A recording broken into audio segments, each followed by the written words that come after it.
Hello, I'm Severn Suzuki speaking for ECHO, the Environmental Children's Organization. We're a group of 12 and 13-year-olds trying to make a difference.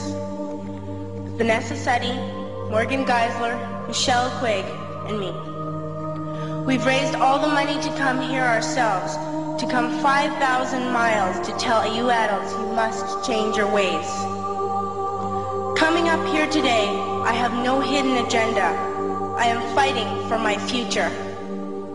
Losing my future is not like losing an election or a few points on the stock market. I am here to speak for all generations to come. I am here to speak on behalf of the starving children around the world whose cries go unheard. I am here to speak for the countless animals dying across this planet because they have nowhere left to go.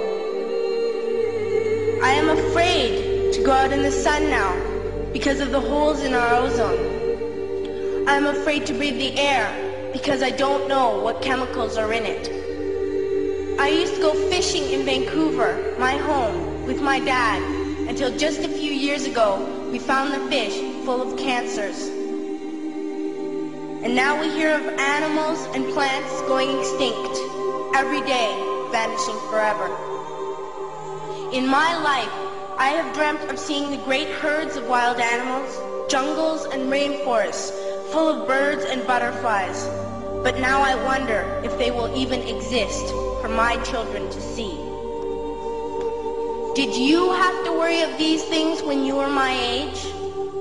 All this is happening before our eyes, and yet we act as if we have all the time we want and all the solutions. I'm only a child and I don't have all the solutions. But I want you to realize, neither do you. You don't know how to fix the holes in our ozone layer. You don't know how to bring the salmon back up a dead stream.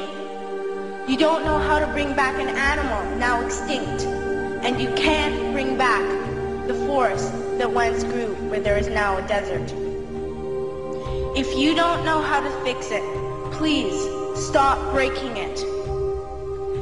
Here, you may be delegates of your government, business people, organizers, reporters, or politicians, but really, your mothers and fathers, sisters and brothers, aunts and uncles, and all of you are someone's child. I'm only a child, yet I know we are all part of a family, 5 billion strong, in fact, 30 million species strong. And borders and governments will never change that. I'm only a child, yet I know we are all in this together and should act as one single world towards one single goal. In my anger, I am not blind, and in my fear, I am not afraid of telling the world how I feel. In my country, we make so much waste. We buy and throw away, and yet northern countries will not share with the needy. Even when we have more than enough, we are afraid to share. We are afraid to let go of some of our wealth. In Canada, we live the privileged life, with plenty of food, water, and shelter. We have watches, bicycles, computers, and television sets. The list could go on for 2 days. 2 days ago, here in Brazil, we were shocked when we spent time with some children living on the streets. This is what one child told us. I wish I was rich. And if I were, I would give all the street children food, clothes, medicines, shelter, and love and affection. If a child on the streets who has nothing is willing to share, why are we who have everything still so greedy? I can't stop thinking that these are children my own age, that it makes a tremendous difference where you are born. That I could be one of those children living in the favelas in Rio. I could be a child starving in Somalia, or a victim of war in the Middle East, or a beggar in India. I am only a child, yet I know if all the money spent on war was spent on finding environmental answers, ending poverty, and finding treaties what a wonderful place this earth would be. At school, even in kindergarten, you teach us how to behave in the world. You teach us not to fight with others, to work things out, to respect others, to clean up our mess, not to hurt other creatures, to share, not be greedy. Then why do you go out and do the things you tell us not to do? Do not forget why you are attending these conferences, who you're doing this for. We are your own children.